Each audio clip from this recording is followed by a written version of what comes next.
Yeah, so hello, Kira. Oh, hello. No, whoa, we're starting. Shit. Sorry. Oh, Lord. Okay, maybe we won't start it now. Okay, Josh, make it official. What? Me? Why? Yeah. Why me? You're know. the main. You're the main host. Anyway, we always just I'm the longest start. standing host, but I don't feel. Although I'm Yeah. the father of the house, I feel like you're the sort of. I'm the chairman. You're the CEO. Okay, all right. You just pulled a Putin and changed titles, but you're still Exactly. running the show. Well, I think the deafened thing is just to start, in media res, as it were, anyway, right? Like, Walter's just going to pick Walter. God damn it. Sorry, I'm like VJ. I recently discovered that I've been mispronouncing Walter's name for 8 fucking years. So anyway, it's with a W. So, but yeah, Kira, thank you for joining us this morning for you, I guess. Afternoon. It's afternoon, yeah, Afternoon. but it's nice to be here. Thanks so much. Yeah, welcome on Deafen episode. Insert hash here. Yeah, we love hash on this cast. That's for sure. Yeah, it's hashing. God. Why is that funny? Come on. It's not. It's so childish. Yeah, it's funny in the how context. childish you are, exactly.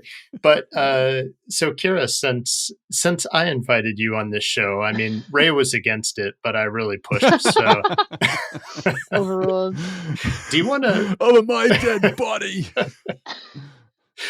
Will that woman come back? Oh my goodness! Yeah, never again. But do you want? God, this is getting off to a great start. Off to a great start. It's so good. Oh my gosh! Yeah, everything is completely a lie so far. I adore Kira. Yeah. So okay. First truth. Let's reset. Let's go. Yeah. Let's go. Yeah. Yes.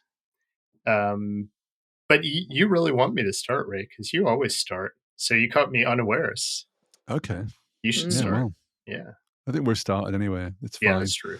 Anyway, let's give the congratulations first, because Kira has had kind of like a big year, especially with getting married. So congratulations, Kira. Congrats.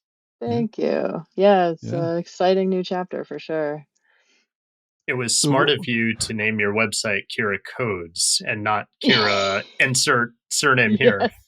Well, that did occur to me like a year or two ago when I set up the Code with Kira website, mostly for the Closures Together updates.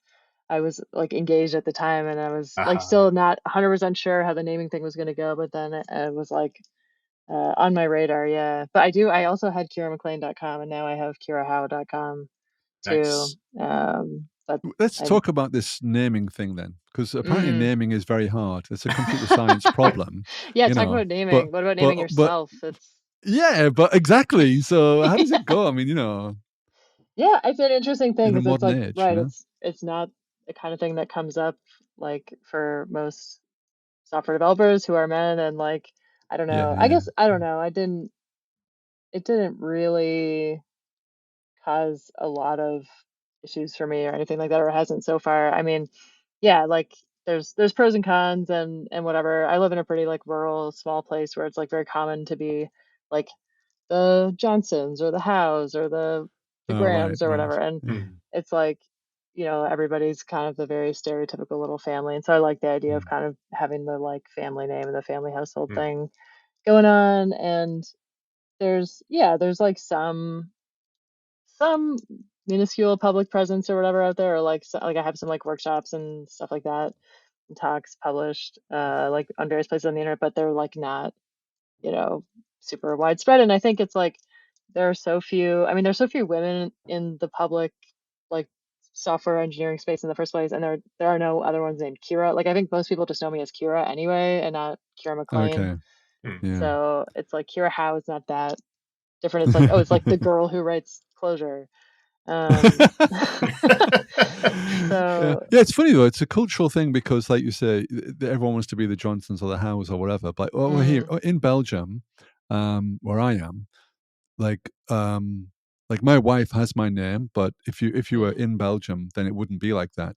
All the women retain their own names, so every house has like they have like the hyphenated surnames, but it's because the man and the woman both retain their names. But the children tend to adopt the father's name, so it tends to be like that. It's a patriarchy in that sense, Right. Yeah, I guess must be more kind of European, like typical in Europe. In Quebec, which is like the French-speaking province in Canada, that's how it works. You can change your name, I guess, but it's a much more of a ordeal. Like here in most of Canada, outside of Quebec, it's like trivially easy once you get married to just assume they call it assuming a name. So you haven't actually legally changed your name. Like you don't get a new birth certificate, you don't get a new like entry in the vital statistics record or whatever as a new person, as you would if you were legally changing your name. It would like backfill everything previously, but assuming a new name is like your birth name is still a legal name, so it's like kind of you just have two legal names. It's actually interesting. It's like, talk about like values or yeah, like like or whatever. It's like it's like now I just have two pointers, but they're actually the same person. So you're an immutable identity. Yeah, well, exactly. It's like values change over time, but you're still the same entity. So it's that kind of concept. Anyway, what's it like in Sweden, Josh? Actually, I mean, I don't know. In Sweden, do they have the same thing where you change names like by sort of like let's say by convention? Yeah, I think most people. I think it's more common to not change your name, and then like quite often kids have like a hyphenated name.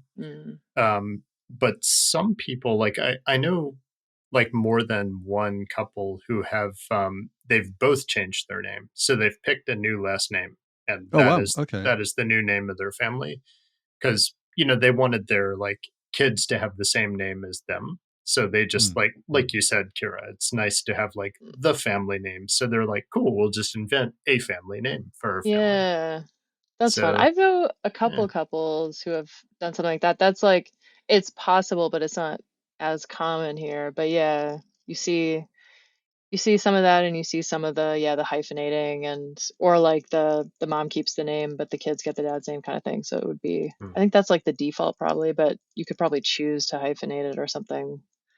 But yeah, it is interesting. Like I hadn't really ever put much thought into it like in my life before, and it's kind of like, because like I'm not old, but I'm like 32, almost 33, so it's like a little definitely not old. You're not old. But it's, you're not like 19. Like it totally, like, if you're like 17 getting married, like nobody knows you, like you don't have any, you may as well just go by a new name or whatever. But so you're a little bit an of thought went established into adult, it, but right. It's like you have like like work in your former life, but I don't know.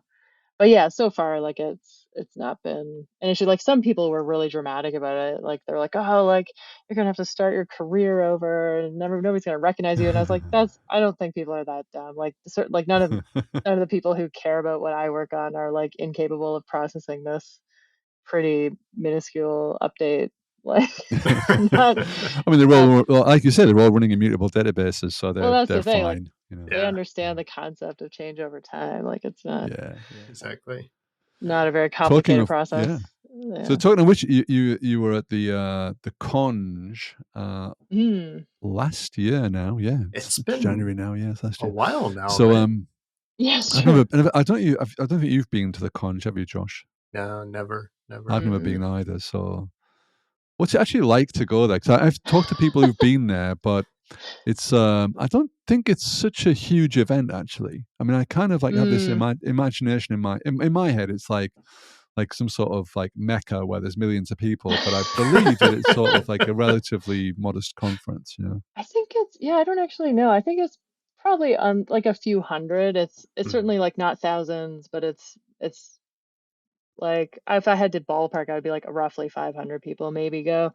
But it's definitely super fun. Like I guess I've only gone twice. The first year I went was the year I was speaking there, and then this year I went with I had just joined Broad Peak, the company I'm working with now. So I got to go and kind of tie it into a trip to meet some of my new coworkers and stuff like that.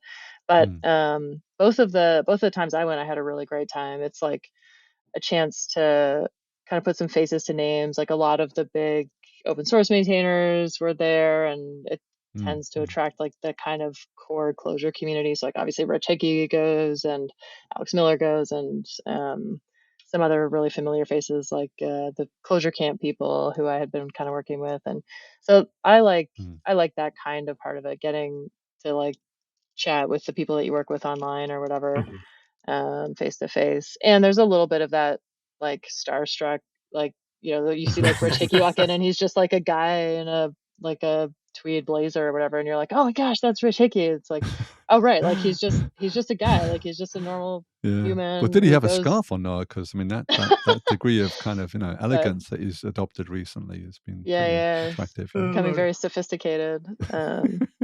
But I met David Nolan at one of the Euro closures. I had no idea who he was. Sorry.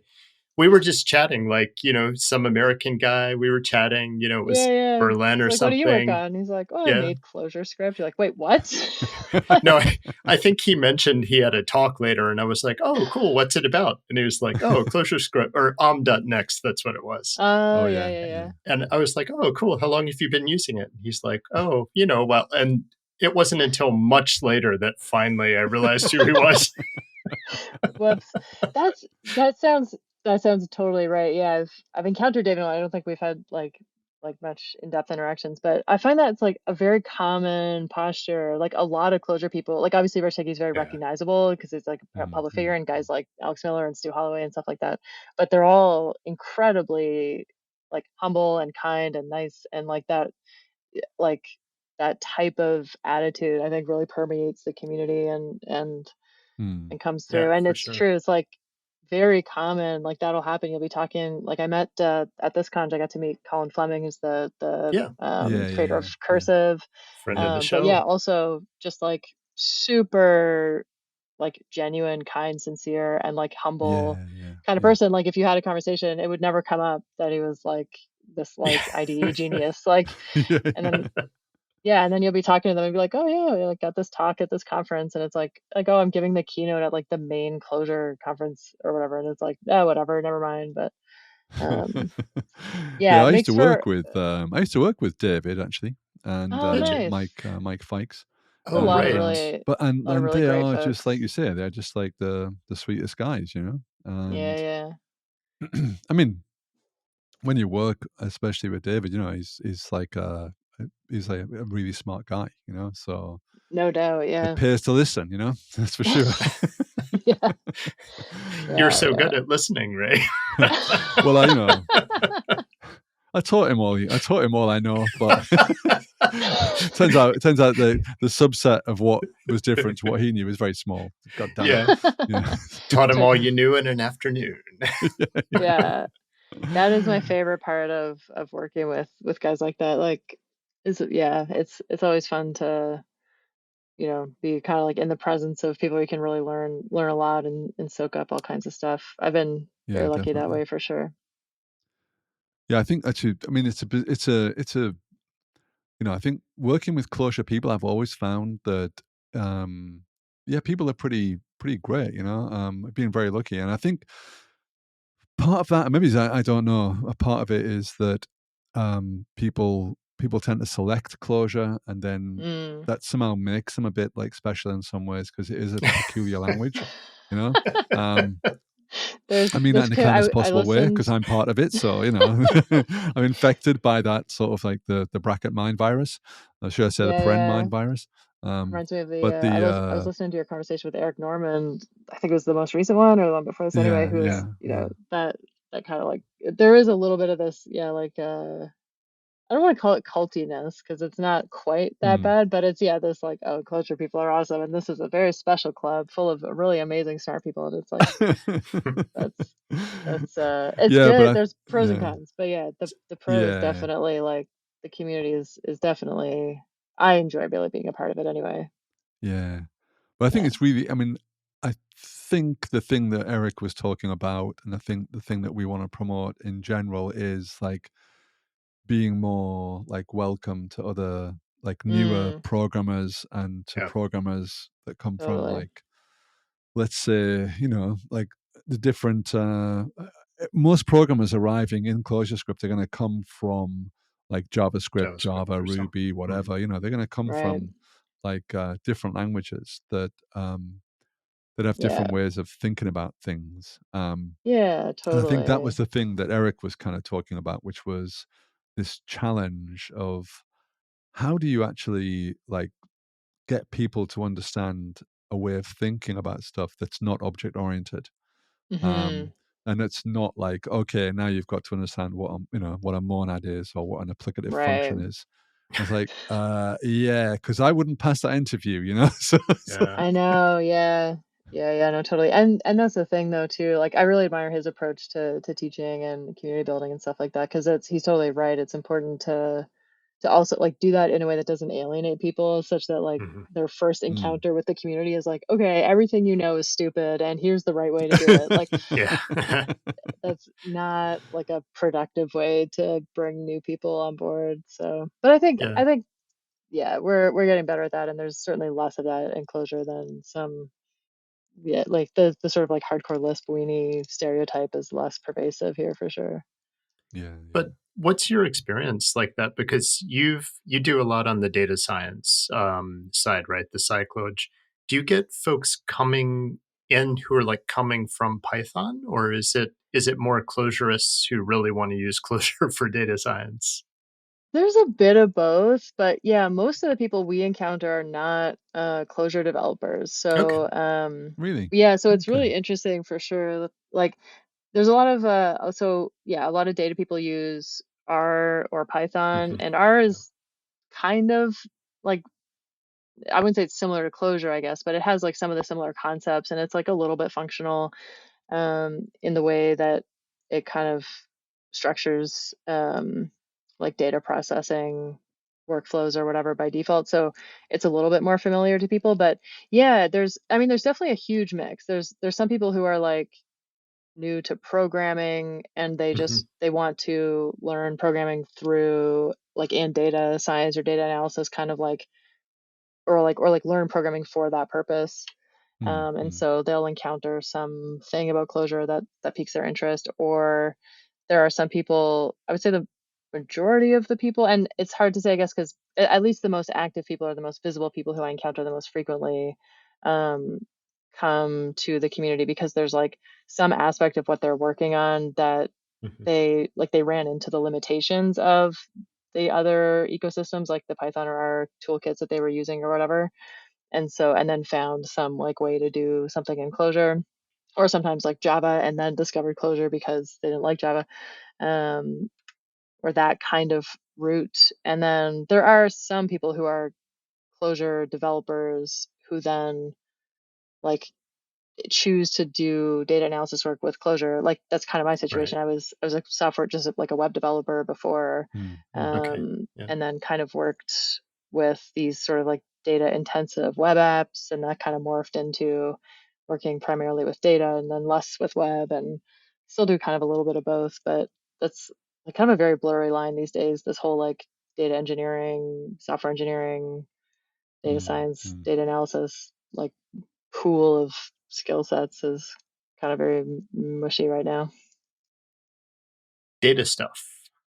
Yeah, it's like people who work with data, it's like it's constant struggle trying to figure out like how to describe what we're actually doing, because it's like part of what's behind that is like you don't want to be exclusive and be like, oh, this is for data scientists, because there's a lot of people who do a lot of really interesting work with data who wouldn't call themselves data scientists or data analysts, but what they're doing is definitely like in that realm. And so it's like trying to kind of reach them and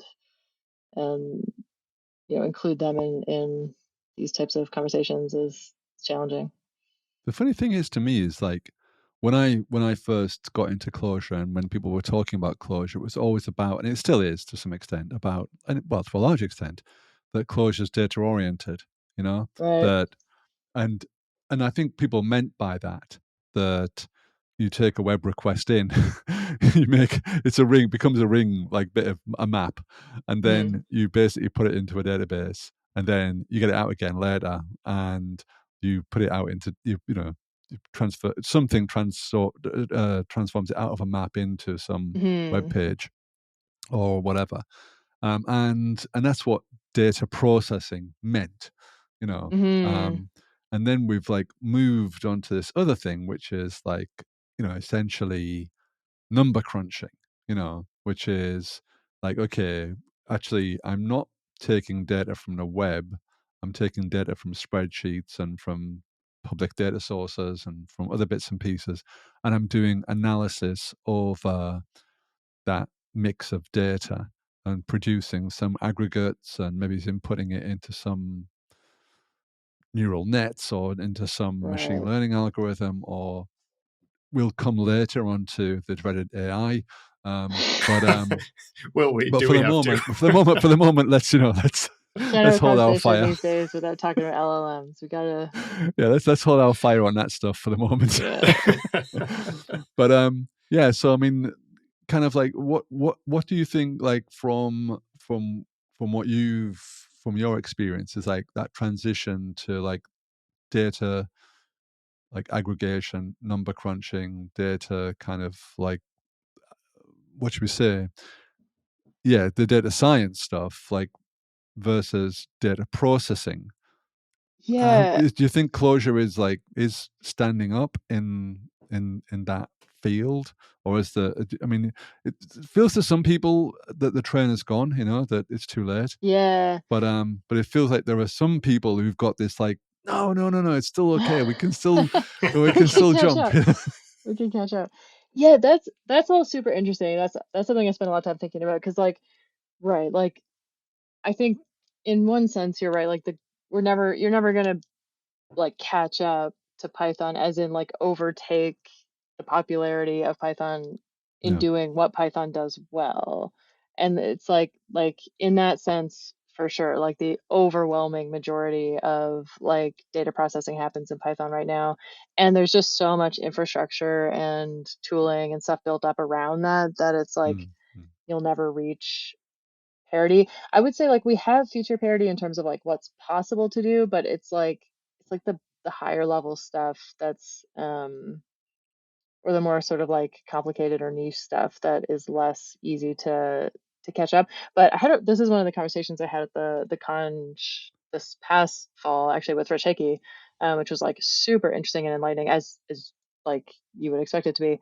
But about like, yeah, how the goal, I think, shouldn't necessarily be to like catch up to Python or R, but to like rather leapfrog them and find like some solution that is uniquely well suited to Clojure or well implemented in Clojure that is kind of like solves some of the problems or fills some of the gaps that kind of can't be filled by any other language, or sort of things that Clojure is uniquely positioned to solve.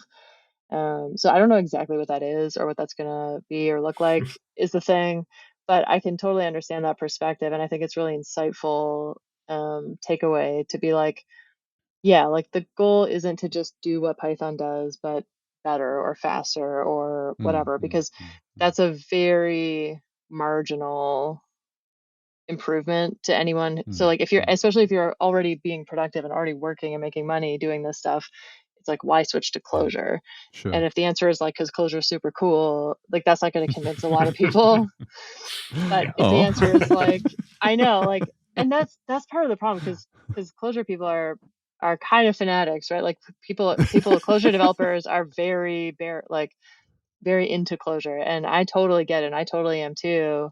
But it's also, you need to have that awareness that like that's not a super convincing argument to somebody who's not already in that mindset. Yeah. And so Clojure or die is not convincing. yeah, like it's like, come on, man. It's just like it's that thing where it's like it's hard to explain to somebody what they don't know. Like you don't know what you don't know. And if you haven't experienced the joy of programming in Clojure, it's really hard to like experience that or understand that without just getting there. And I don't know if anyway. But yeah, so I think it's more really useful as a community to think in terms of like what are the pain points or the gaps or the particularly challenging parts of the Python ecosystem or R or whatever that are kind of like ripe for disruption or need a solution, and then which of those might be well solved by Clojure and its kind of like unique approach to data processing and programming in general. So there are a few things and a few threads to pull on, but part of it is like there's nobody who has like full-time resources to spend on stuff like this right now, really, which makes it challenging. But yeah, anyway, there's I think that's more of like an interesting thread to pull on than like, oh, how can we like build all of these things that Python has? Because you're right, like you'll just never catch up. Like there's the ecosystem is evolving so quickly and changing so fast that it's it is kind of like a runaway train situation. But it's funny how like it's well, it feels a bit to me as an outsider in this community, and I admit I admit that is the case.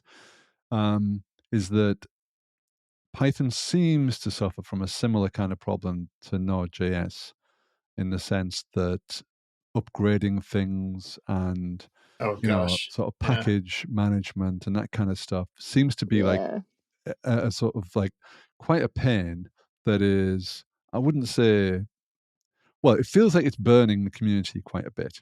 I don't know if you have any thoughts about that. That's definitely my impression too. Like I think that is one of the big pain points and one of the sort of key problems with the not just the Python ecosystem, but the sort of like modern data stack. So like if you think of like the kind of like the flow of information through an organization or whatever, it's like or whatever, the sort of life cycle of data is like it starts out as just like a totally like chaotic mess. And then there's this first step of like grabbing that data, the raw data, and sort of organizing it and like extracting it from all these various sources. So maybe like streams or databases or files or whatever, and kind of like cleaning it up and standardizing it and processing it. And that's kind of like becoming known as data engineering in like the world or whatever. And then there's so now you have this like pile of clean data, and then you need to put it somewhere. So usually like a data warehouse or a data lake or a database or whatever. And that's kind of like data ops. And there's this like ecosystem evolving around that. And there's all this tooling and like 57 different AWS services and whatever that you can use. Right. And then you have this like data warehouse or whatever. And then it goes to the analysts. So there's like data analytics, which you can do like in that database or data warehouse, and or like kind of moving towards data science, which is like kind of a blurry like overlap with data analytics. But I think it's like the data science is sort of maybe the more like one way to think about it is the more like sort of like not, I don't want to say sophisticated as in the other parts aren't, but like that's the more like kind of mathy statistical analysis type of stuff that people do. But you can only do that on once you have the clean data in the first place. Was it actually like a tremendously difficult thing to acquire in any organization?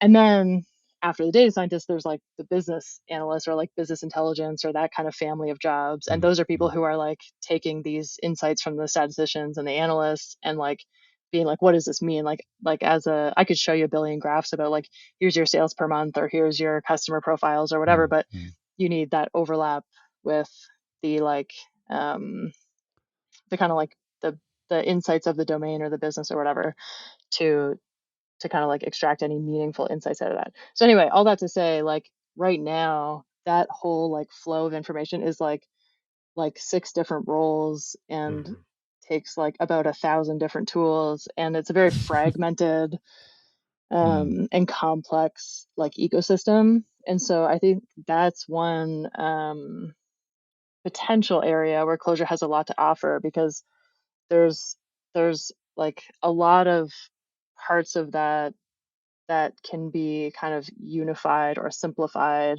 or at the very least done like with Clojure. So it depends on the scale too, because like if you're just working with a little bit of data, you could do all of that with like Python scripts. But usually you're not. Like usually in any organization of any size, you're working with pretty large amounts of data. And then you're into the big data world, which is mostly Apache stuff that's written in Java or Scala. And so all of that is actually much easier to work with from Clojure than Python. And you very quickly bump into performance issues, which I guess, yeah, as another tangent. Now we're on tangents of tangents, but it's another fine. Tangent away, It's maths. We're allowed to tangent, Yeah. I would say another main kind of pain points that I've been thinking about, or that may be an interesting thread to pull on, is the sort of performance issues. So pretty quickly you run into the limits of what you can accomplish with Python once you are working with larger than memory data sets, like data sets that don't fit in your RAM. And there are some solutions for that, and there are new tools coming out all the time. But the thing is, those tools, usually the solution is get out of Python. So that's, you see Polars, which is actually implemented in Rust, and there's all these libraries that are Rust or Go or C under the hood with this very thin Python interaction layer. But that makes the ops overhead very complex. So it's not necessarily you can only hide the underlying language for so long. At a certain point, you have to face it.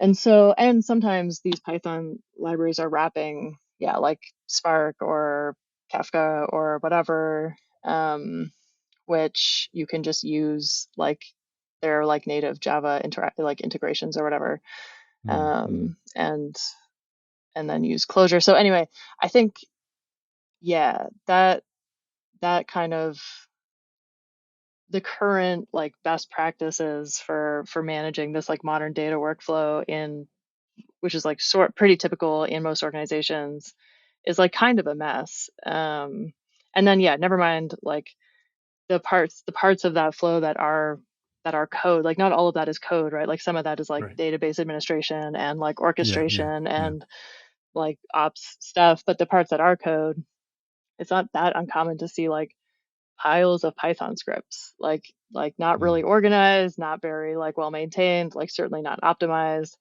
And so, yeah, I think, yeah, I don't know. It's not an easy problem. It's not there's a silver bullet, but Clojure has a lot to offer because yeah, first of all, the dependencies are much more stable, and it's much easier to manage these complicated types of relationships between libraries and Clojure, because you can sort of count on things more or less not breaking. And that's I know people are going to be yeah, that's not always true. Of course things break. It's not Clojure programs have no bugs, but it's a cultural thing. It's not.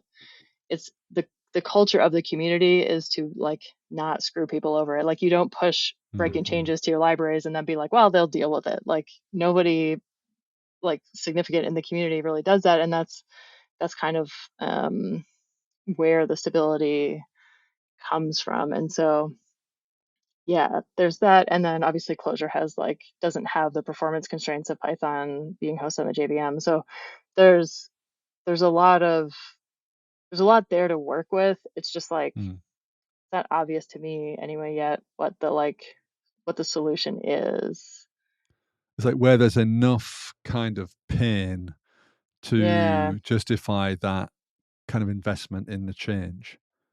Yeah, I guess that's what it's really down to, isn't it? It's someone somewhere has to think that this is hurting too much, and there is an alternative that I'm aware of that's better. So a lot of it is probably awareness, like a lot of things, For sure.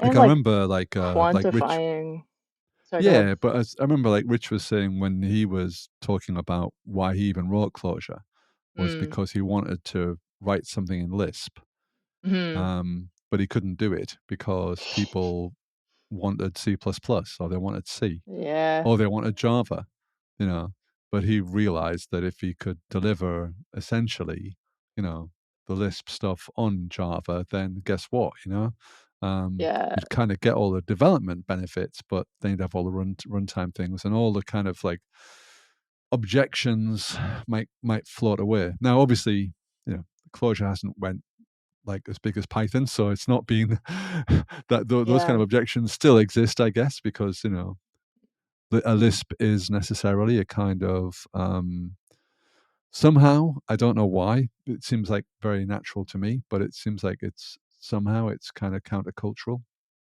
for people who've like learned C or Java, which a lot of people in universities have done in the last 10, 20 years.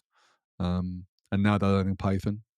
So it feels like, kind of like from like if your default is Java or Python or JavaScript these days, I guess, as well, then it's kind of countercultural to go to a Lisp. So maybe that's an issue as well. It's definitely not the norm. And like just the whole way of thinking about programming. Like I think object-oriented programming is like so embedded in the industry, like so thoroughly now. It can be like like well, not anymore. I guess now I'm working full time with Broad Peak, but before this I was self-employed and doing various consulting things and stuff. And like, yeah, like just even going back to writing like Python or Java or something like that, it's a kind of jarring. It's like there's a totally different way about thinking about information and how information flows through a program, right? And so it can be, it's one thing if you go back and forth and you're kind of familiar with both, but if you've never worked with a functional language, and it's like that's kind of an ambiguous term, but like if you don't have state, like most programmers just like instinctively make classes for everything, and then these classes become dumping grounds for like information. Right. And then the information is all wrapped up, and it's like I just want, like, it's just a list of numbers usually or something like this that you want and that you need to pass around, but it's like instead I have to instantiate this thing and call this like these 3 methods on it to get it into the right state, and then you got to remember what state it's in. And it's like people are so used to thinking that way, they don't even understand when you say like, I just need the list. Like I don't care about any of this other stuff. Like it's just a list of numbers. And it's like a really foreign way of thinking about information. But I think that's part of what makes Clojure such a natural fit for these like data heavy workflows, because like it's inherently like Clojure code is data and data is code and that kind of mentality, and it just flows so much more naturally through like a functional kind of program where you have like your data comes in here and it goes through all these functions, and it's just data in, data out every step of the way, and you never have to keep track of this intermediate state of things. You never have to worry about how things got into this or that state. But I don't know, it's not intuitive, I would say, to like an average like normal whatever person, however you think about it. Normal person, what's that like? Yeah, I have never been normal, couldn't tell you. I think there's definitely something to what you're saying about like this data first approach of Clojure being well suited to data processing problems. Surprise, surprise. But right. I think like it struck me, I don't know, 10 or however many years ago, that as a programmer these days, all we're really doing is we're like getting some data from a web request, massaging it in some way, putting it on some wire or in some database, as Ray said. So like it all really, like the core of what most of us working programmers are doing is data transformation, right? So we're not like, totally. We're not doing what programmers, 25 years ago did, where they were, writing C or whatever and really cared a lot about state and, the state the machine was in, and having to be really efficient with all of this stuff. Like these days, we got cycles to burn, and thinking about programs as a series Crypto of data transfer. Oh, Jesus. Sorry. We've got a world to burn. Josh. Yeah.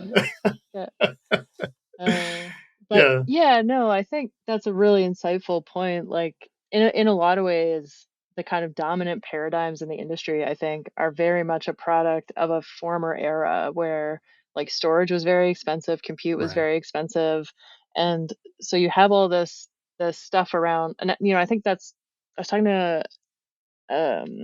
sort of colleague about like data engineering stuff the other day, and it came up in that context too, like just the way a lot of code works these days is a product of that time where storage was very expensive, and so you're constantly like mutating things and trying to very conserve space. And it's like storage is effectively infinite now. It's like it's very cheap and very easy to store things, and it's like there's still, you want to, their compute can cost money, and it depends what you're working with, but like you're saying, like relatively speaking, like it's not worth, compared to the cost of engineers, like especially your compute bill is probably negligible. And so it's like if you can save one software engineer 1 hour of time, it's not worth worrying about like your extra whatever $100 of S3 storage per year or whatever, or like your database replica that's taking up a little bit of space. And so, but it's like these patterns and these ways of thinking that were developed in this era where you had to be like extremely conservative about resources. Like it's not a bad thing. You want to be space efficient and like compute efficient, but that's yet another thing. I'm like, I know this is a Clojure podcast and I'm a total Clojure fangirl, but it's like Clojure is good for that. Like Chris Nurnberger talks about that in a lot of his talks. How like all of this high performance computing stuff, Clojure like legitimately is best in class, and a big reason to use it is that you're burning less energy to get through the same amount of processing, and that's a huge benefit. But yeah, conversely, it's like it's also, but that's, yeah. Anyway, this is another thing just crossed my mind was like the immutable data structures, like because often I was just thinking of often conversations with people when you talk about immutable data and you got to not mutate things, they're like, oh, but it's so wasteful, it's all this space, and it's like it's because they've never heard of trees or tries or however you pronounce them, and like this concept of like these persistent immutable data structures are actually pretty efficient. You're not storing a million copies of all of your data all over the place and wasting, like wasting space or memory. And yeah, and it's obviously not as like compact as humanly possible, but yeah, like we have these very unique language features that are just like that especially is not available. Like the way immutability is possible in other languages, but it's implemented very differently. And doesn't fundamentally work the same way. And so it's like we can really take advantage of that to accomplish some of these goals. Yeah, I mean, I think algorithms and data structures seem to be, like the meat and gravy of what we're doing here. But yeah. So, talking of which, because again, if I understand it right, a lot of the like you were saying before, a lot of the fundamental kind of algorithms and data structures for a lot of this stuff is written in C, or it's written in C++ or Rust. So in other words, there are kind of like a lot of these people in the end, they drop to kind of low level algorithms and data structures. So it's kind of peculiar how Python has become so popular, other than the fact that I guess it's just more like the COBOL of today, that it's somehow become yeah, I mean, I'm kind of joking, but I mean, it's sort of like it's like approachable, that it sort of feels like it's fairly easy to write, and it's I I think don't that's know, a there's big part of something it. around that, Yeah, well, I mean, I think that may be more or less the story, is like it is very kind of like ergonomic and like whatever, developer friendly and learner friendly. And you can imagine, because this is the other thing, is that most data people, whatever you think of them, data engineers or data scientists or data analysts or business intelligence people, are not software engineers primarily. And so they are writing code, but they're like, this is, as a software engineer, it's like this is a category of people that you just often don't even think of. It's like, what do you mean there are people who write code who aren't software engineers? And it's like there's actually a lot of people who write code who are not software engineers. And so they like maybe don't even know about Git. They don't know about like file structuring best practices or dependency management or all these things that are just table stakes in software engineering that we take for granted. I mean, now, like 20 years ago, you could find people who were like emailing files back and forth and, renaming them and like final version, final, especially final version. Final. Seriously, no, this is time, actually the final one. Please don't delete this. Seriously, last one, don't delete this.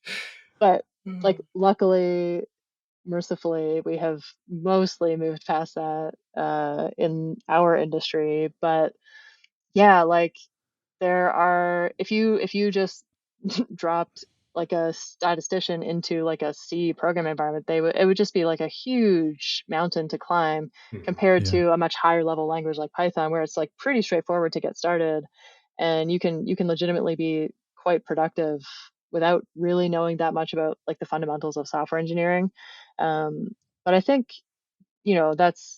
that's something we have in Clojure too. Like Clojure is a it's a different language. It's a different way of thinking about programming, like we mentioned before, but it's still a very ergonomic language. Like it's very high level. You don't have to care about like memory management or data structures or whatever, and you can be productive. And that's part of what the Cyclosh community is working a lot on right now, is kind of trying to like build another layer. So we have a lot of the very like the fundamentals are there, the like high performance computing libraries and the numerics and the math and the machine learning and stuff like that. Yeah, that's Ray just wrote, R speaks to statisticians. How can we speak to them?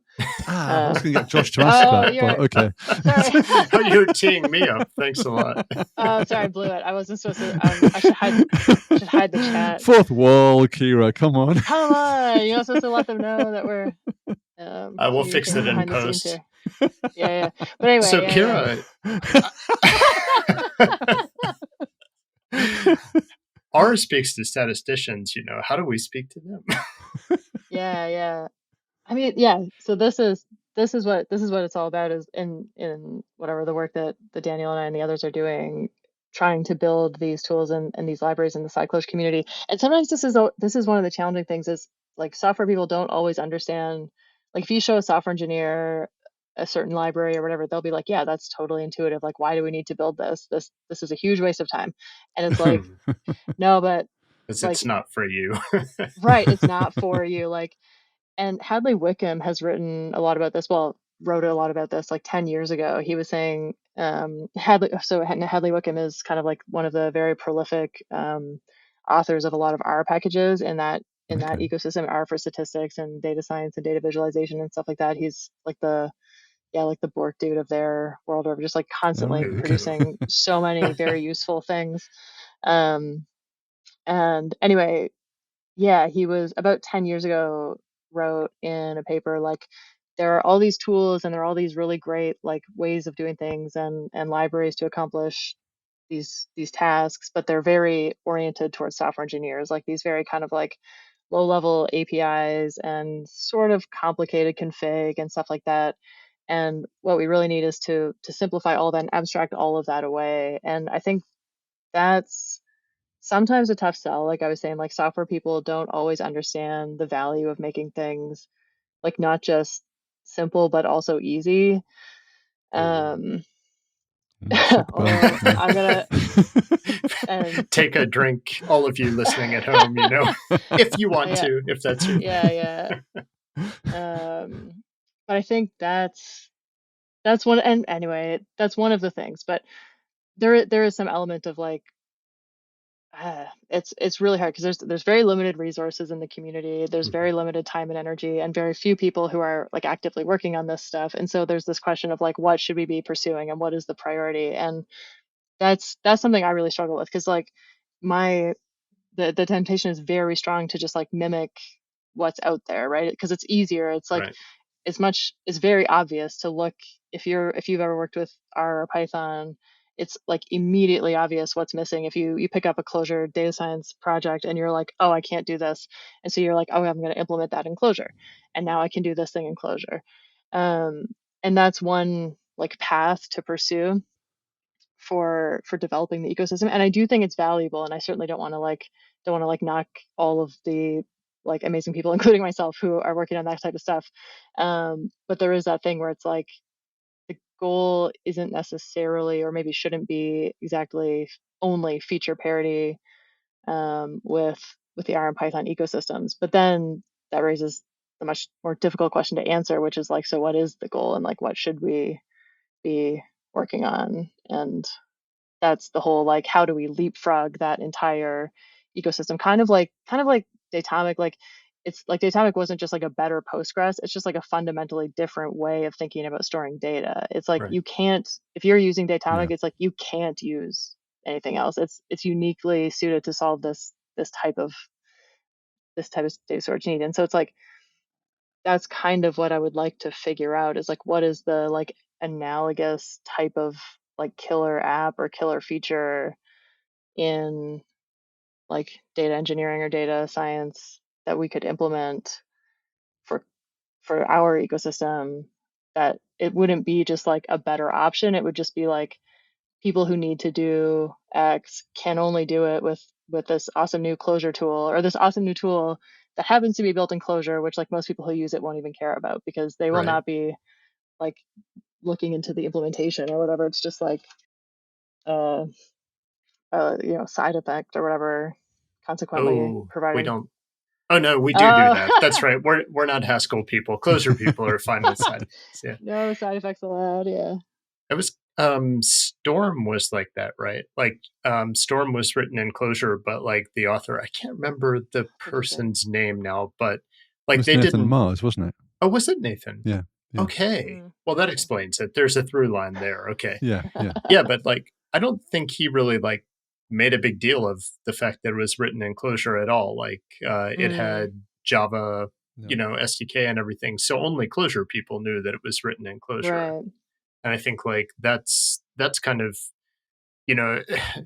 I think that's exactly the right way to go about it. If you're trying to convince people to use your stuff, is just like to find a way to solve a problem that there isn't a good solution to today. Right. It's like, what and is it's that? Like, that's the $1 million question, right? Is like, that's my grand vision or whatever for all of this, is like make something useful, basically. Is like, that's just like all I want to do. Like, I feel like most of the software I've ever written is just like in the garbage now, and it's like well, just kind of a bummer. That's success though, isn't it? Right? Like yeah, it's true. How are you like calibrating success here, Josh? Well, because I no longer need that stuff. You see, I've transcended it's a Buddhist way. Yeah, exactly. Okay. No, I love throwing software away. It's my favorite thing. It is true. It's very satisfying. Yeah. But yeah, that's a good point. Like, I think ultimately is what you want is like something useful. And it's like certain people will be, like you can nerd out about it at the conj or whatever and talk about it, but the majority of users won't care what it's written in. It'll just be like really useful to them. And anyway, that's the goal, I think. Just a quickie on that one then. Sorry, Josh. No, go ahead, Ray. No, please. This is we have a Canadian guest on, so we're getting like super polite here and deafened. You're getting like this is, the Canadian circle of politeness. This I've been in situations where this goes on for like 5 minutes and everyone's like, no, you, or like at a 4-way stop. Sometimes you just get gridlocked for like 2 minutes, and it's like, no, you go, and then a pedestrian shows up, and then what? It's like we're all just waiting for each other. Somebody's gonna go. Yeah. Well, people find me useful in Sweden because I'm from the US. So they're like, okay, this guy will be a dickhead and just go ahead and, just do the thing that nobody else. Go ahead, Josh. It's not rude. It's my birthright. But we were talking. Exactly. Oh, Lord. Okay. Where were we? Yes, the killer app. No, I was just wondering because one of the things you wrote about after the conj was this grammar for graphics, right? And you were super excited about SVGs, which I would have found very strange, except surprisingly enough, I too am super excited about SVGs when I realized they're just data. And like, that's pretty cool. But so talk about this. Talk about this grammar for graphics. Like what is it? Why do we need it? Why are you so excited about it, etc.? Sure. Yeah. I mean, part of it is just kind of like it's my personal hobby horse or whatever, and has been for a very long time. I've been interested in data visualization and like kind of how to represent information visually in like a meaningful way.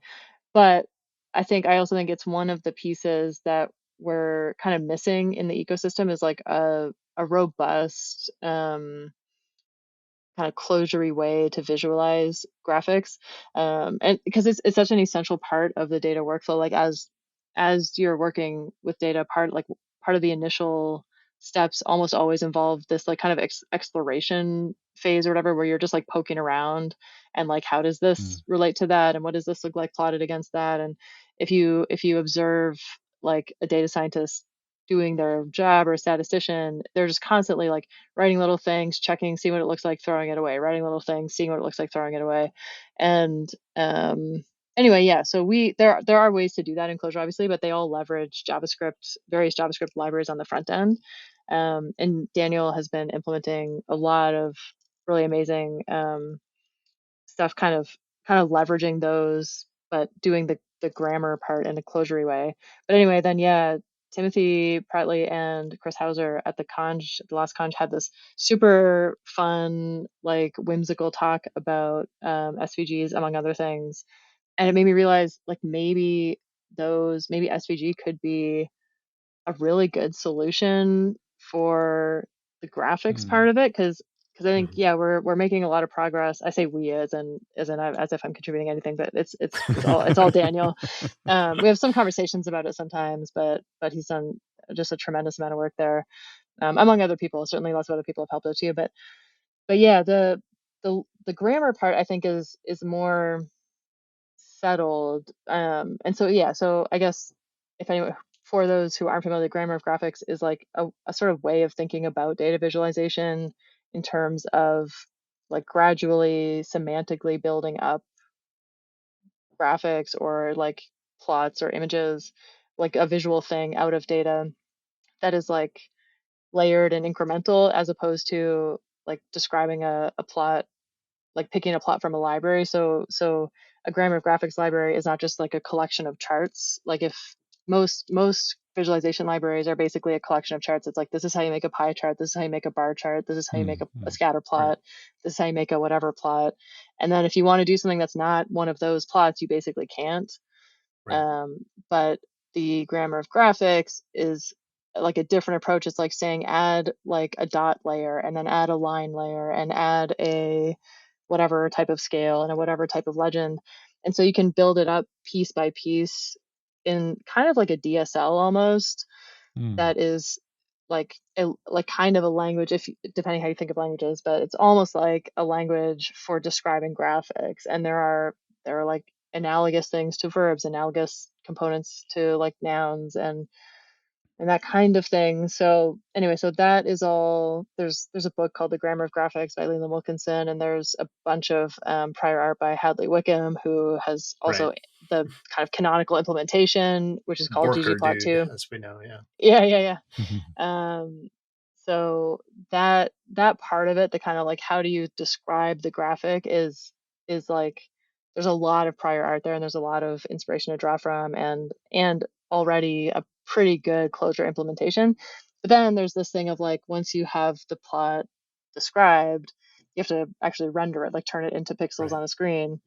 And so that's the part right now. Basically, we're just like shipping that all off to JavaScript, like either Plotly or Vega Lite or eCharts, or these various front end libraries that are supported. And it's at that point, it's just like a data munging thing. It's like you can turn this specification that you generated with Clojure into the shape of data that any of those libraries accepts. But like what I think would be cool is to have a pure JVM implementation of that. Part of it's just, again, like this is what I struggle with, is like I don't know if there's a good reason to do this.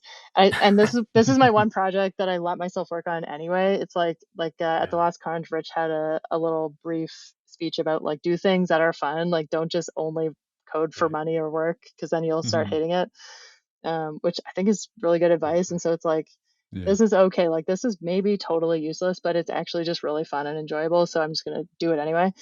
But anyway, I do think there would be benefits to having a JVM implementation, mainly like you remove this dependency on like the browser or any specific JavaScript library, and so you can generate these like to put them in a report or on your own computer or whatever. And then you're also like you have the full JVM at your disposal, so you can do kind of like more heavy lifting, more like statistical analyses, or make use of any of these statistical libraries that we have for data enclosure in the graphics rendering thing. So there are like certain visualizations that require some statistical transformations on them that like you can do in advance. You can like obviously process your data however you want before you pass it to the viz library. But sometimes it's like if you're just playing around and you want to see like a histogram, for example, you have to do some like aggregations and stuff there. And right now that will happen in JavaScript, which can be really slow for very large data sets. And there's like other downsides. So anyway, yeah, thinking about how to do all of that. Like, I mean, the other thing is if you want to render an image, right, you're limited to like image formats. And so that's like vector raster. Right. And then which basically means like SVGs or like canvas.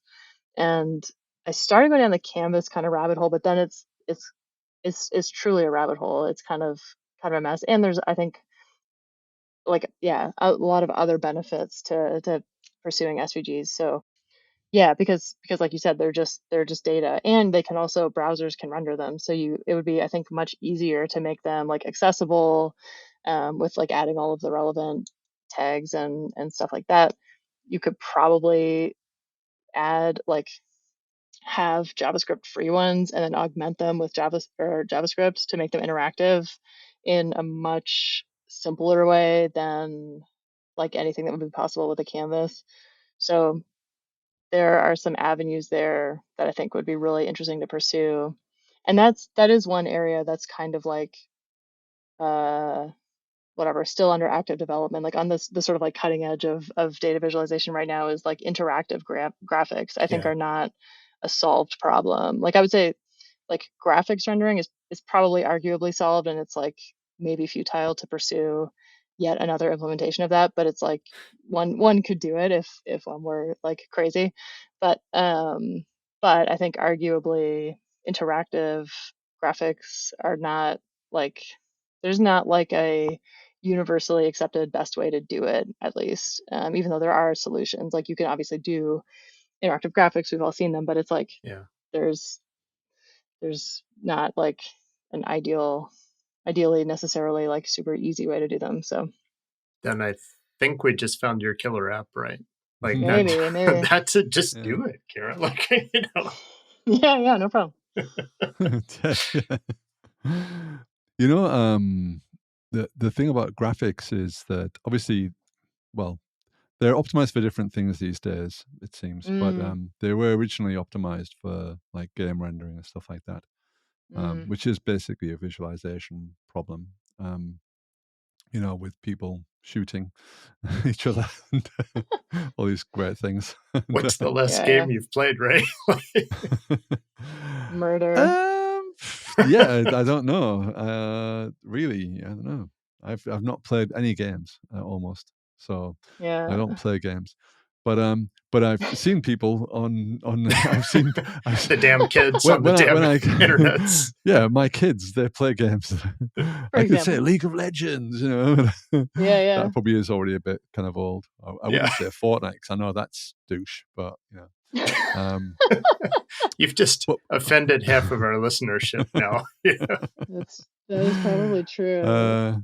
Yeah, but I think what I was going to say was that I wonder whether there is a sort of like, are these statistical packages all kind of like fairly flat, like renditions in 2D space, or are you looking at, you know, 3D spaces, explorable spaces, you know, with VR and stuff like that, even, you know? That's super interesting. I basically no, I had not really thought about 3D. Like there are some you can like simulate, like you can have three-dimensional graphics or whatever, like ones with an X, Y, and Z or something like that. But yeah, no, in terms of actually rendering graphics in a 3D world, that reminds me of this is a side story, but it's kind of funny. One in a very former life, like 3 jobs ago, I was working on like a 3D rendering engine for LiDAR data annotation. So it was like one of these companies that would farm data out to like third world countries and like hire people to circle faces of people or cats or whatever, so you could like annotate the data for training Yes, for the autonomous ghosts in the vehicles machine. or Yeah. Yep. So we had this thing where you could upload a photo, and then you could either like draw things on it, or you could like draw color pixels or whatever. And then it was like, oh, now we want videos, and then we want LiDAR videos.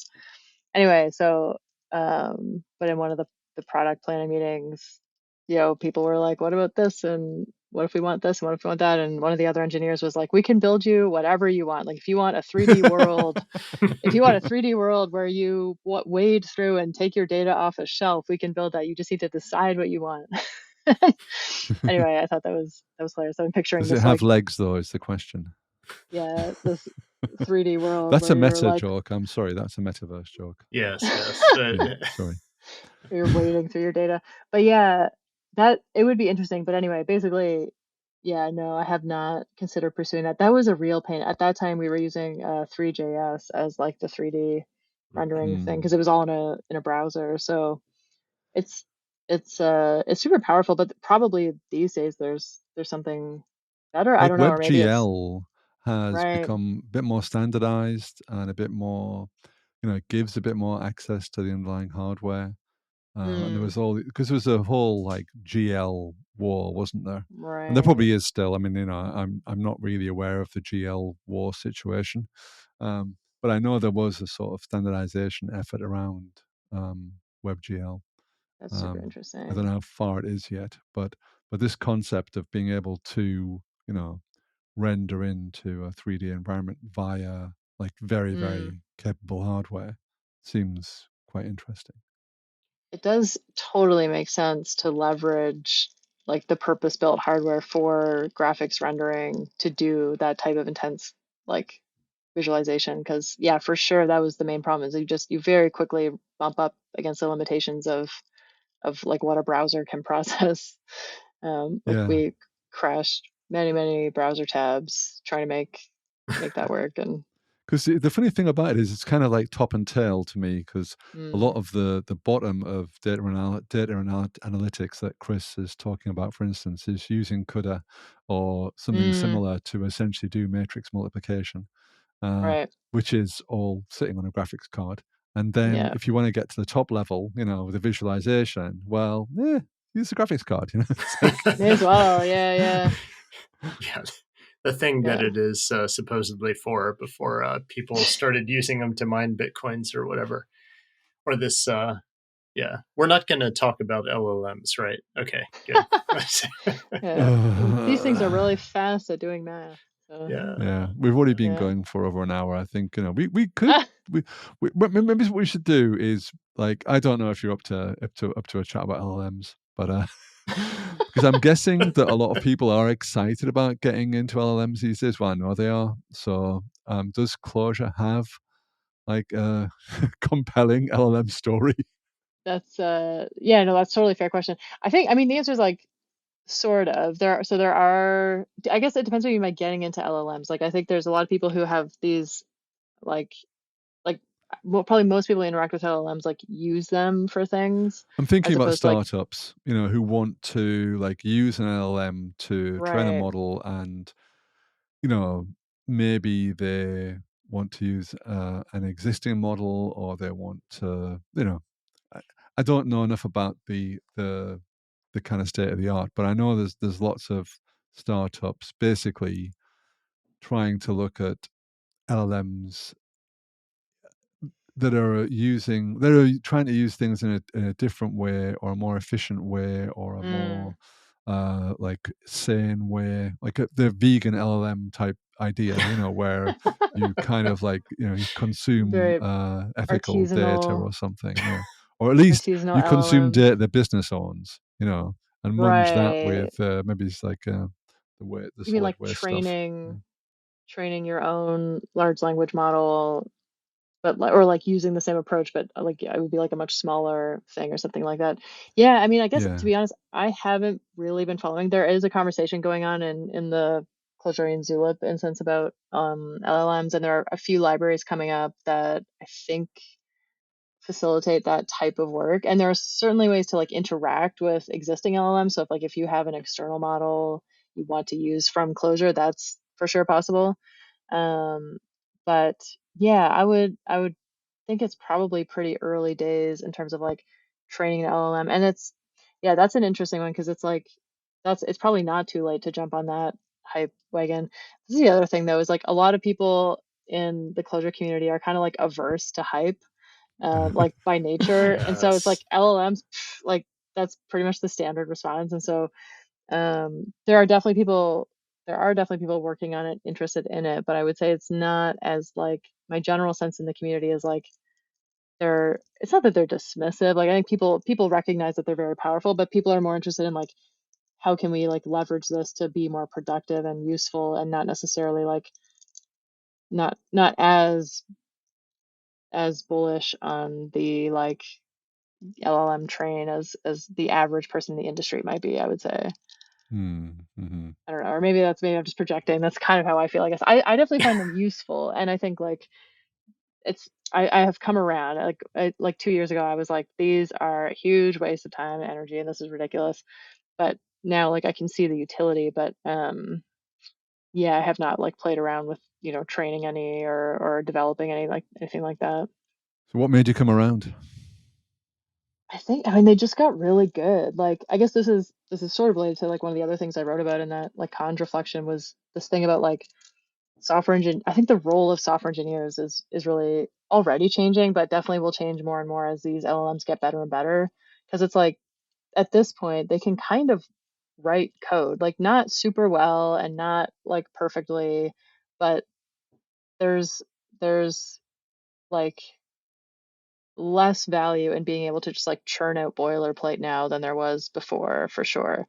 But like what they can't do and probably never will be able to do is the like thinking part and the designing part. And so this whole thing of like enabling software engineers to just like think about problems and design solutions and architect systems, I think is like it's difficult because it's kind of like what we were talking about before the show. Like it's sometimes that doesn't look like work, or it doesn't seem productive, but like coming up with the right solution to a problem can be incredibly valuable. But it's kind of like inherently at odds with like, I don't know, the nature of the industry or whatever, or like the sort of expectations of an organization. Like, I mean, I don't know. I've been pretty lucky. Like I don't feel like I'm under a ton of pressure constantly to like produce code or whatever, or like churn out lines. But there's definitely this like sense that the like thinking part is like supposed to be pretty quick, and then you should start writing code. And it's like, there's no hammocks in this world. Yeah, not in America anyway. Americans aren't big on hammock time. I think it's like they're very like productivity minded. Yeah, but that's. I mean, I am wincing because I agree with you so much, but I mean that is the stupidest way to think about productivity, because like productivity should be about like solving problems, not not generating actions, whether those actions are lines of code or whatever. So it's just infuriating that people get so hung up on things like, I mean, everybody knows that like lines of code is not a good way to measure programmer productivity, and yet people still fucking do that. Like maybe not, maybe they don't say it like that, right? That's the thing. Like even if they're not literally counting lines of code, there's definitely a vibe in every organization. Like so and so opened so many pull requests, they're so productive, and it's like that's not necessarily true. Like I've definitely been on teams where like the person writing the most code was just causing the most problems. It was like just stop. Like that's almost always true though, right? Code causes problems. Right. I know, that's the thing. Is like less code is less problems. You want less code. Like the thing is, like when I first started back in like 1453. I was going to say 1952, but whatever. Wow, generous. Yeah, well, it was pre-capitalism. It was a good time. Those are the good times. Good times. How do you know he's the king? Yeah. I was flip-flopping between Catholicism and Protestantism on a regular basis. Pick a side. Right. Okay. So, but yeah, when I first started, there was this sort of like you were talking before about like this workflow of things in the data science world where you have, the data cleansing and then the ops and then engineering and blah, blah, blah. I've already forgotten what half of them were. Data cleansing does sound like you need a priest for it, though, right? Or an exorcist. It is something. Or it's a beautician type activity. There you go. But anyway, what I was going to say was that when I was starting, there was a sort of like this concept of like a project manager who wasn't a project manager like we have now. He was like an architect essentially who defined the project. And then there was what was called an analyst, business analyst. Business analyst, or systems analyst. Then there was a system analyst. Called, So there was like again this like division of labor, like this Taylorist view of like of a software factory, where you have the people doing the blueprints and all this kind of stuff, and then the programming was people that were pejoratively called code monkeys. Who were, it's like, we get 1,000. And the funny thing is, there's this stochastical parrot model of AI where, you just basically put a bunch of LLMs there and, given a spec or so-called prompt, they will just basically write all the code, mostly right. But I remember there was, I'm kind of off at a tangent to some extent here, but forgive me. There was this band in the about this concept of the infinite monkeys like will eventually write the works of Shakespeare, and there's this like dream that is clearly bullshit. It was just the concept of infinity, but there's this dream in the sort of LLM world. It feels to me like actually, given enough LLMs, we are going to write the works of Shakespeare and solve all physics according to Sam Altman. Oh God! So it's just absolute nonsense. But this idea again that kind of like you put an LLM where a coder is, and they're just going to be productive, because all of that thinking stuff is in the prompt, and all of the boring stuff is in writing the code. And as someone who writes code for a living, I find that mildly offensive, but I also see that because I write Clojure code, I see that other languages have more boilerplate, that there could be, they're sort of like, and again, I'm not shitting on those other languages, but I see the opportunity for kind of autocomplete in other languages to be more powerful. It looks more impressive as a demo if you can kind of fill in like, the sort of bits of Java boilerplate or the bits of JavaScript boilerplate or whatever that come as a must have. So all to say that I feel like now in this world where the roles are being munged together, and I think most developers actually are kind of architects and analysts and stuff like that, because this idea of having a separate role that does all the thinking has proven to be absolutely bullshit. It's like communist Russia or something, where all the ideas come from Moscow. Well, and it just not that I'm harshing on communism, but that particular version of it. Where all the ideas come from one place is obviously a bad one, Well, and just when the person designing the solution is so disconnected from the implementation, it just like invariably breaks down. Like, I've been on teams like that before too, where there's like a tech lead and this person architects the system, and then it's like, you just go build this. And it's like, first of all, being the person who has to go build that really sucks. It's like super demoralizing and soul crushing to be like given a very specific spec down to like how to organize your files and then go do it. Like, that's just not a job that any intelligent programmer wants. But also like it mostly just doesn't work. Like it's this whole thing of like that goes back to sort of like management styles or whatever too, is like you have to be okay. Like there are always many ways to solve a problem, right? Like there's always multiple implementations that will get you to the right answer, and it's like just like getting everybody to coalesce around like a single style. It's not like style guides are useless. Like I get that there's some value in having a coherent code base or whatever, but like just like bike shedding about those types of nitty-gritty details is like just a total waste of time. Like if you, at the end of the day, right, you got to stay focused on like, does it work? And if so, let's move on with our lives. Like, let's not spend 2 weeks rewriting it so that it looks better to my eyes or whatever. Like, and that's what I find. Like a lot of times those like architect roles tend to end up being much more like anyone who's capable of implementing a system is more or less capable of like designing it and thinking about it and reasoning about Yeah, it yeah, too. And exactly. so it's like all you're doing is like forcing me to write my code in your like idiosyncratic style, which is just not a value add. Like it doesn't make any sense. And it's just it's basically an argument generating factory as well, Oh because yeah, it's totally. just a personality clash guarantee, isn't it? Where someone is saying, Yeah. this is how you should write your code, and you're like, well, I'm I don't doing like it. it, Yeah. and it doesn't seem. It seems like it's not the best way. And then you're just arguing Right. for a few days about, well, Yeah. why isn't it the best way? Look, I'm a more senior person. Do it this way, and then Yeah, exactly. then you're kind of like, then you're in the autocracy, aren't you? You know, it's just like, Yeah. this is not a nice place to be. That's the thing. It's not a good team dynamic at all, for sure. Well, don't worry, we can just have the LLMs argue with each other about that stuff. Yeah, so yeah. no problem. Agentic. Yeah, we've automated.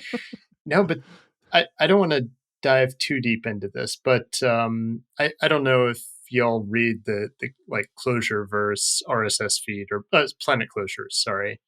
But there was a pretty interesting one, and Ray, you and I listened to the Juxtcast about this, where they were talking about LLMs being used for programming like this. And like one interesting thing in there was about exploring option spaces with LLMs, which, I actually, that is one of the most compelling arguments that I've heard for any of this stuff. It's just like, I want to quickly understand what doing this in multiple different ways would actually look like.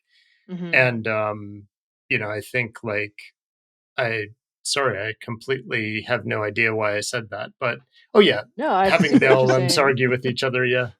Yeah. No, Were and you I mean, I think hallucinating at that point, Josh? What was Oh going on? yeah, I was. Yes. lost the thread. Yeah. Sorry, a tangent to a tangent to a tangent. I was on the Yeah. arc tangent, obviously. Yeah. That sounds interesting. I should listen to that conversation. But yeah, I mean, that checks out. That's been my experience so far too, is like I find them really useful for sort of like brainstorming or like kind of bouncing ideas around or like how could we do this? How could we do that? And then like it's true in my experience, and I totally sympathize with people who are like, these are useless because they can't write code that works. And it's like, I think that's like, it's true that most of the code they write like doesn't work, but that's also doesn't make them useless. Like you're saying, like you can tell, right, as a senior engineer, like if you glance at some code, like you can tell, I can tell you it's not going to work, but I can also be like, oh, that's an interesting way like to maybe pursue, or like an interesting kind of like path to follow. And so I think that's kind of how I use them, is like, well, like I mean at work so far they're still out, the kind of verdicts out whether we're allowed to use them for work, but on my side projects I yeah, we'll kind of like be like, well, I'm trying to do like whatever grammar, graphics, and closure, and here's like a billion examples from other languages, and like, what might be some ways to like think about it in a more functional way or something like that. And just like on those types of things where you're working alone and you're like just kind of like brainstorming or bouncing ideas back and forth, I think it's just like it just like accelerates things. It's not like it really is doing anything for you necessarily. It's just like it's like processing faster or something like that. Like it just, I feel like it just makes me like much more productive and faster, and not, but it's not like it can do what I do like at the end of the day. So, and sometimes too it can be frustrating because you waste like an hour and you're like, okay, all these ideas are stupid, that was a huge waste of time. But I then in those times I wonder if like would it have taken me like 20 hours to get to that same conclusion, like if I had to think through all of this myself. But um yeah, it's It's interesting. It is interesting. I mean, I definitely have the same feeling, when I'm pairing or, programming in a group with people, just that idea of like, oh my God, this is like a superpower. So Yeah.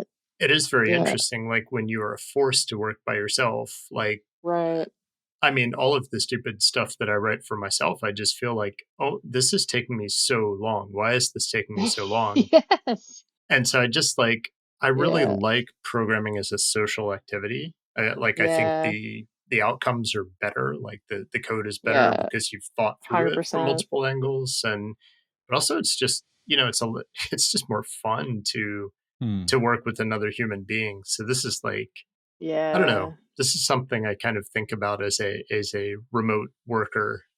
Oh yeah. I mean, I think a lot of us are in that boat because yeah, I work 100% remotely. I live like in the middle of nowhere, and that's the thing. Like at work, it's like you have that real time chat, or like often you'll just hop on a video call or whatever, and that experience of yeah, like thinking through something together, or just even pairing and doing something together is super satisfying to me too. Like it does feel like way more productive, even though it's like now it feels like you're taking like or whatever from the business perspective, you might be taking twice as long because you've got two people on it, but it's like it would have taken me for sure like way more than twice as long to do like what you can do with two people at once. Right. Um The only thing so I that don't worries yeah. me slightly is a sort of like I don't know. I've got a sort of like back in the day, back in the 15th century, we read a lot of books. You know, we didn't have any. Well, actually, 15th You century couldn't we read, didn't Ray. because the Gutenberg press wasn't invented then. But let's say 18th century. Right. You know, we used to read a lot of books, and but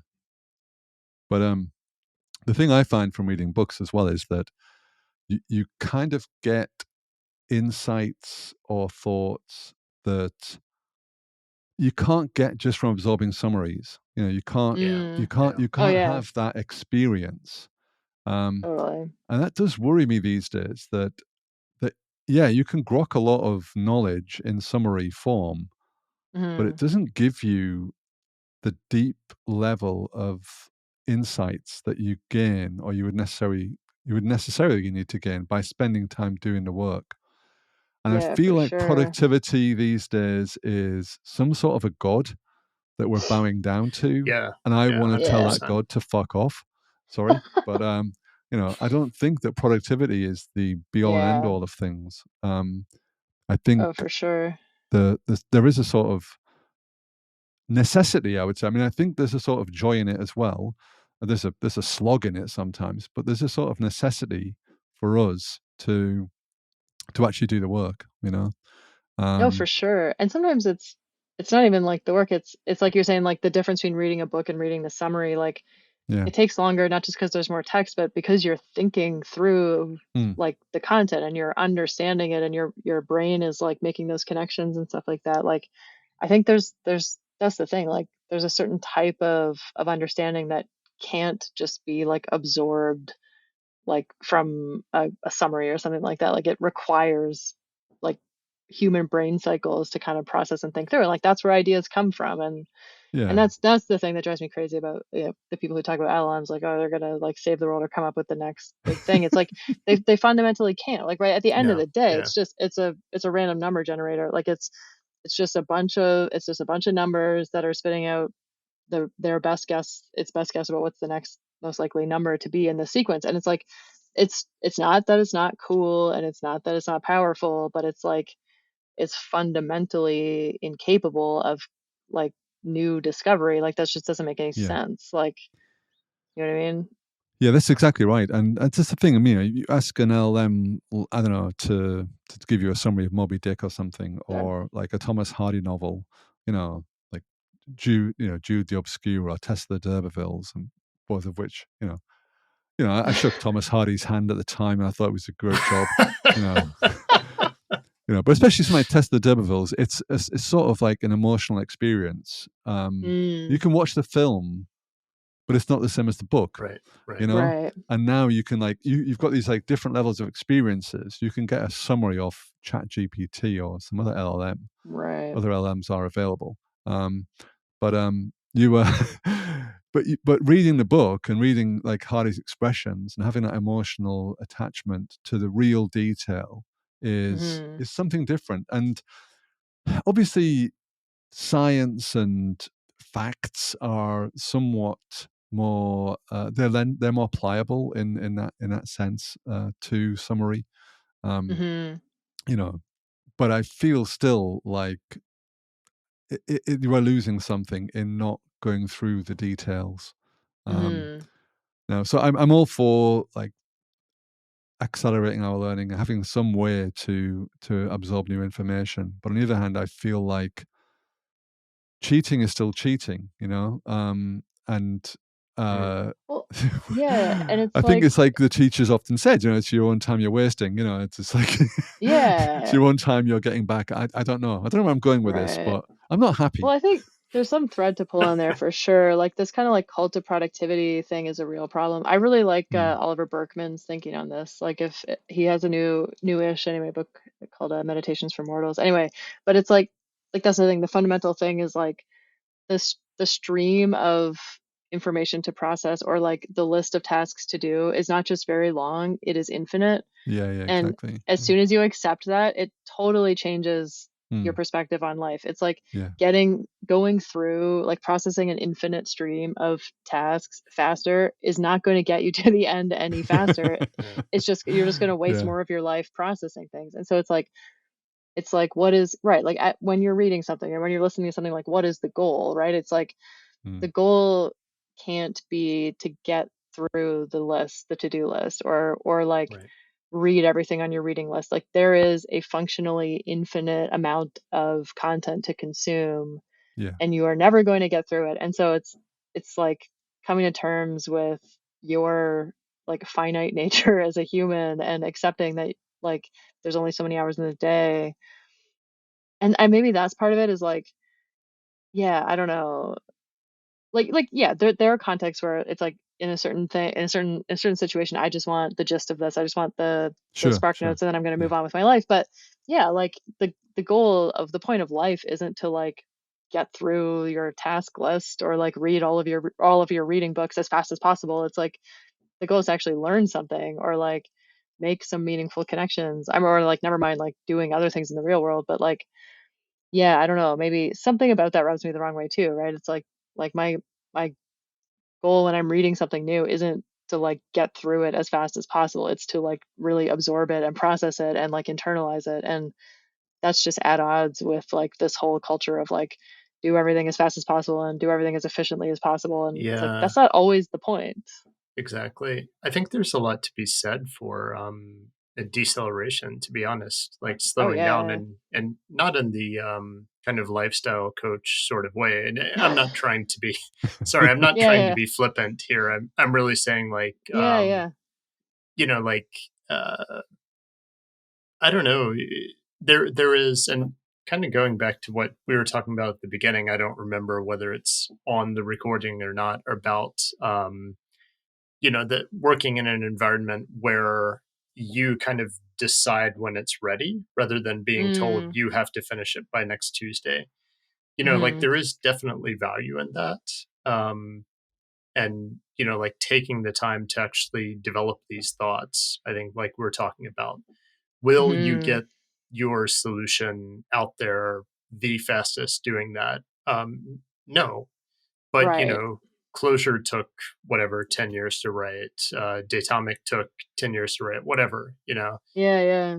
So like good things actually do take time, and I think there's a lot to be said for taking your time and doing stuff. Yeah, I think the other thing is the flip side of that is that I mean, maybe it's somewhat too obvious to say, but the cult of productivity is a completely dehumanizing thing. Yes. It's totally. It's completely saying that all you are is a cog in the machine. Output. Yeah. You're just a part. You're just a completely replaceable part that can be swapped in and swapped out.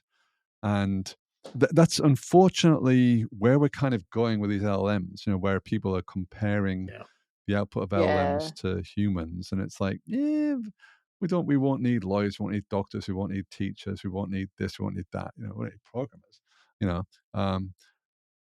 and I feel like I haven't got a problem with if this thing genuinely was a kind of like one-to-one replacement for us, then I get it, fair enough. But this concept that this like you say, this essentially random number generator that happens to be very good at generating a decent guess can like replace a human being is offensive, I would say. Tremendously, and yet for sure. it's very culturally acceptable, and that's a kind of like a worrying narrative to me. I know we're kind of not talking about closure anymore, but fuck well, it. No, that's we're allowed to speak about other things on this podcast. Now that Josh is here, we've been given permission. broaden the scope. Yeah. It's so good.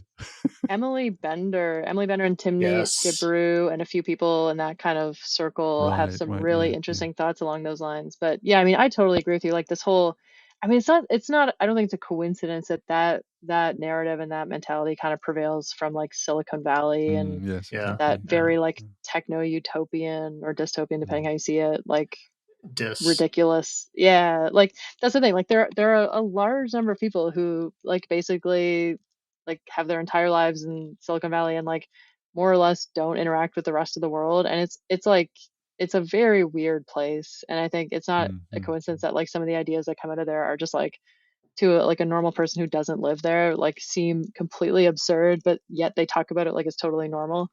And it's like, do you hear yourself? Like that's ridiculous. Am I crazy? Like this is crazy, right, guys? And it's like, then you talk to other people and they're like, yeah, that's crazy. But then you talk to like a tech person and they're like, no, man, it's the future.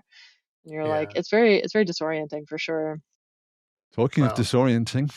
Yeah. you just rendered us speechless, which has never happened before. Yeah, no, I think honestly we could this is really good, and I feel like we should have more of these conversations, you know, maybe in a bit more depth on some of these podcasts, but we're already an hour 46 in, which is probably, I think most people have dropped off by now. I would be very which is a damn shame, you know. Yeah, but I honestly I feel like there is a sort of need. Let's just do this for 5 minutes at least, just to sort of like, let's get the Luddism out there, you know, because I'm very much, you know, a kind of like with the Luddites, in the sense that technology is fantastic, but it's for human good, you know. And we should definitely not worry about technology, or we shouldn't stop developing technology, but we should have some concept of like you were saying about Silicon Valley, that it's not just about people being enriched. It's about enriching it's about enriching humanity. I mean, I think, you know, the kind of laudable ideals that we might have around technology seem like that's what probably a lot of people could, the vast majority of people could agree on. You know, that if we want to bring, and you know, and of course you can hide a lot of this this nefarious stuff underneath the sort of shield of medicine, or like saving the planet or whatever. But in fact, it's just really about engorgement. And I feel like that is really the problem that we're experiencing. We're being gaslit, and we all know it, but we can't do anything about it. And this is the sort of frustration of this stuff that's going on right now, in my opinion.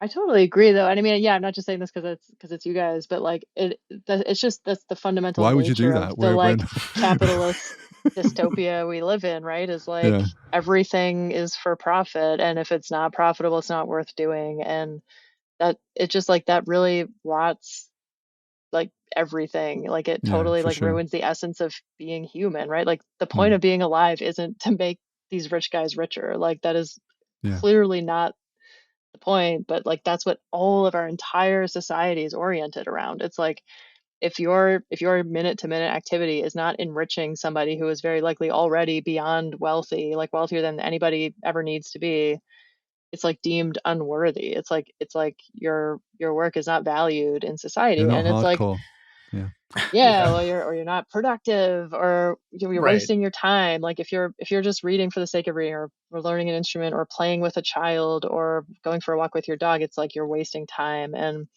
And yeah, it is. I think it's deeply frustrating, and it's everybody hates it, and yet we all are powerless to change it because we're all at the mercy of the system. Because if you stop working, you will die. Like we live in a society where the stakes are so high. Like if you don't earn money, we are like we have decided as a society that if you don't earn money, you don't deserve to live. Like effectively, like at least in Canada and the US, like if you're poor, you are just completely fucked. Like you will be homeless like in no time. You will have health issues. You won't have access to food or shelter.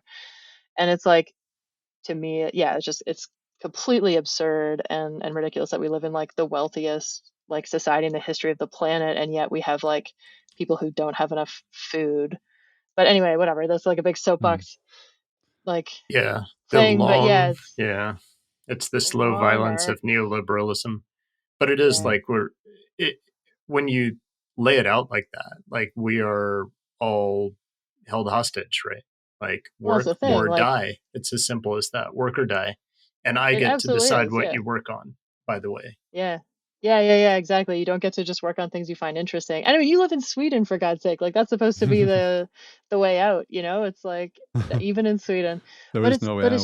Yeah. it's true, because like I'll often tell people, like, I mean, I'm definitely, and it is a little bit rich. I get that it's a little bit rich for three like software engineers who are like very wealthy in the scheme of things to be complaining about all this. But it's like, you know, I'll talk to people and be like, oh, I really miss working on this or that thing. And people are like, why don't you do it? And it's like, I need a job. Like, I need to work full time to survive. Like, I literally cannot survive unless I work full time.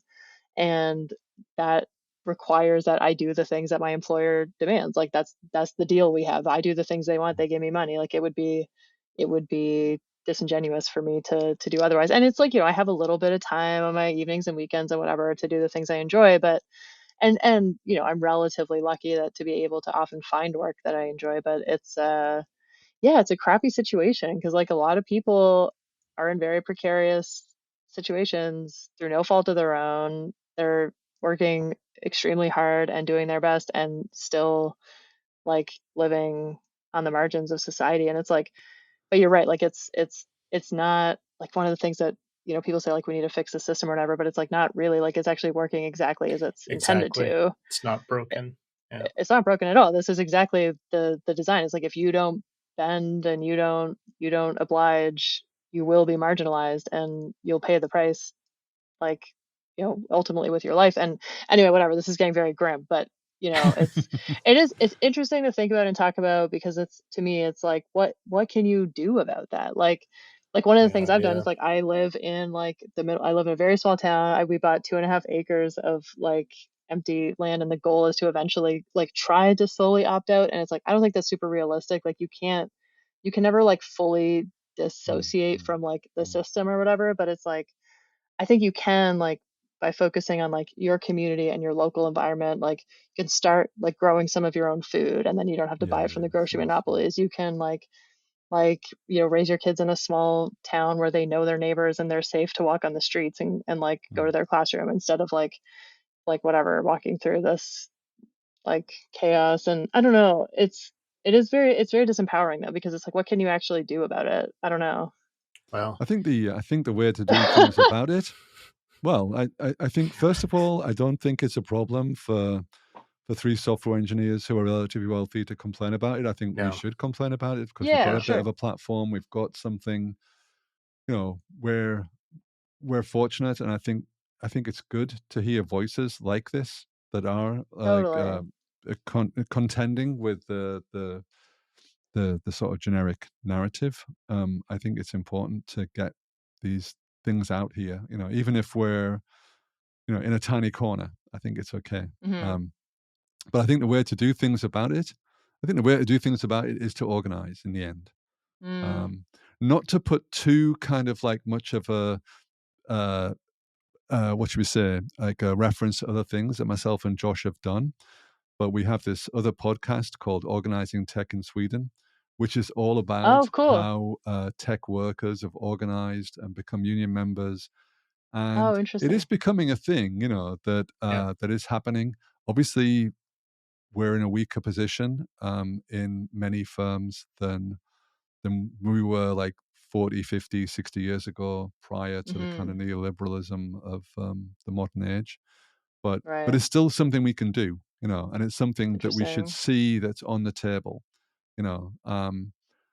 We shouldn't take it off the table ourselves, you know. We should put it on the table and let other people kick it off, you know. So Right. Yeah. they probably will. They probably will. You know, if you're in a cobalt mine in the Democratic Republic of Congo, heavily like quotes on Democratic Republic of there, then you'll get shot. You know, that's how Right. high the stakes are there. But over here in Techland, we can at least talk about it. So we should do that. You know, yeah, we have got definitely. options. We have got things we can do. You know, we can Yeah. organize with our communities. We can organize with with the people that we're allied to. So let's do that. Let's end on a more hopeful note where, we did go grim, but I think we can recover by getting involved and getting organized. Indeed. And on today's podcast about closure, we talk about existential despair. Yeah, no, there's wow. It's gone back. There's a lot to me. A quick reset to existential despair there. I didn't really do much magic. Sorry about that. Sorry about that, everyone. Don't worry. You can just don't cut worry. that bit. Yes, exactly. What was the point? Wow. Well, let's leave it on that then. Yeah, amazing. Thanks, Kira, for showing up and talking about exciting stuff for a long time, and then 5 minutes of just like really gut-wrenching. Yeah. Sorry to derail the conversation. It's like the unintended consequence of mentioning like poverty or something. It's like, oh well. Oops, that's why we don't talk about that. Just I think we brought up LLMs. I think that was it. That was true. That's what we were talking about. That's how it led here. Yeah. Indeed. Anyway, LLMs. Very cool. Very cool. Amazing.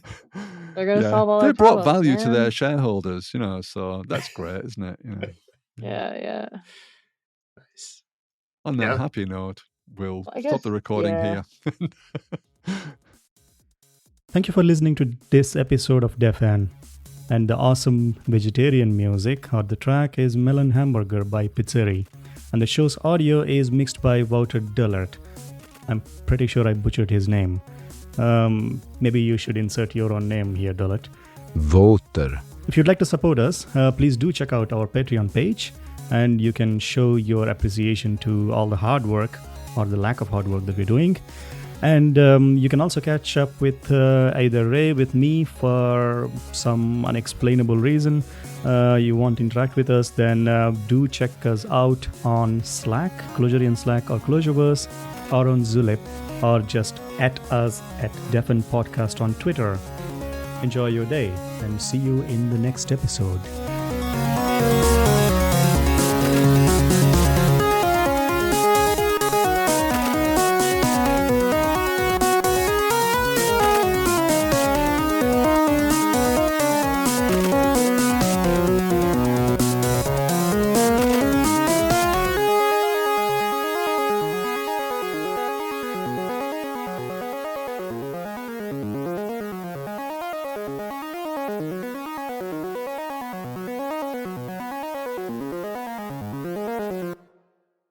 Yeah, that's exactly the reaction I was looking for. Yeah, that's.